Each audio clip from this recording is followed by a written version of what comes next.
The impact of time. Ben Schultz. The fire service exists to provide the public with the best chance for the best possible outcome. This is the mission.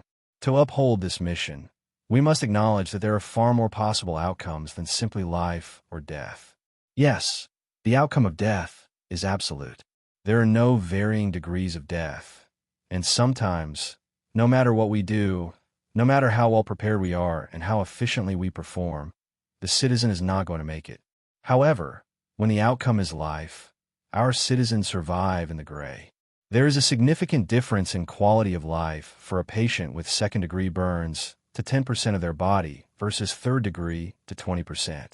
Additionally, there is a significant difference in quality of life and brain function for a citizen that has a 3-minute anoxic or hypoxic brain injury versus one that lasts 6 minutes. We do not show up to fires simply to remove someone from the building. To operate in such a manner, or to utilize this task as a benchmark or gold standard, would be the search and rescue equivalent of the fire went out. Our training, education, and equipment must support operations that value not only our role in victim removal, but our role in quality of life. The unprotected citizens are up against multiple factors that determine their outcome. Of these various factors, the only one that the fire service can impact, both positively and negatively, from tones to treatment, is time. The impact of time. The following factors conspire to determine victim outcomes in a structure fire. The fire department has a varying degree of influence on each of these, from none to significant control. Number 1. Comorbidities. These are the pre-existing conditions of our patients, including, but not limited to, their age, weight, previous illness, and previous injury. The fire department has no say in these factors. Number 2. Treatment includes treatment administered via EMS on scene, in the hospital, and long-term rehabilitation. If the fire department is responsible for EMS, then they may have significant impact on the factor of treatment. However, the ability to begin treatment does not begin until the patient has been removed from the IDLH. Number 3. Patient location. Location refers to the patient's proximity to the heat and or gases, their elevation within the space, i.e. on the floor, on a bed, on a bunk bed, and their degree of isolation from the fire and its byproducts, i.e. behind a closed door or in an open room. The fire department cannot begin to impact these factors until we either locate the patient or begin coordinated attack and ventilation. Number 4. Conditions refers to the temperatures, the smoke density, and contents of the smoke and fire gases. Once again, the fire department cannot begin to impact conditions until attack and ventilation operations begin. Number 5. Time includes duration of exposure to the conditions and time to receive appropriate medical interventions. This is the one and only factor that the fire department can impact prior to arriving on scene and throughout their interaction with the patient. We do not get to pick our patients.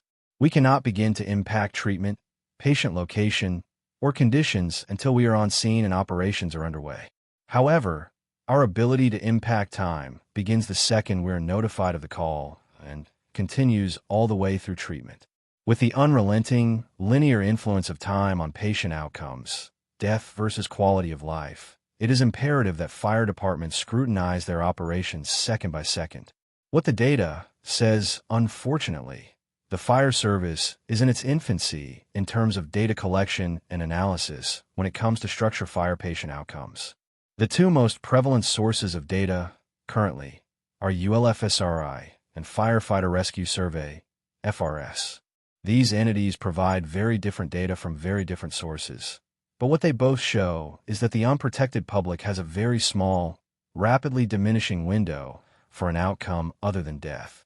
The ULFSRI study of the impact of fire attack utilizing interior and exterior streams on firefighter safety and occupant survival showed us that in 3 different structure fire profiles, 2 rooms of fire/2 vents, 1 room of fire/1 vent, 1 room of fire/no vent, the same 2 victim locations reached doses of either heat or toxic gases that would be lethal to 50% of the population in a time period between 3 minutes 6 seconds and 8 minutes 10 seconds from the time the fire started.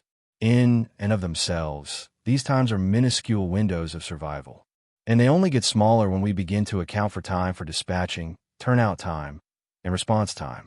Unfortunately, This study alone is often not enough to convince everyone that measuring our performance down to each second is necessary. Firefighters are often quick to point out that these are lab values in controlled settings and may not represent the real world in which we operate. To counter those concerns, thankfully, we can look at the work of the Firefighter Rescue Survey.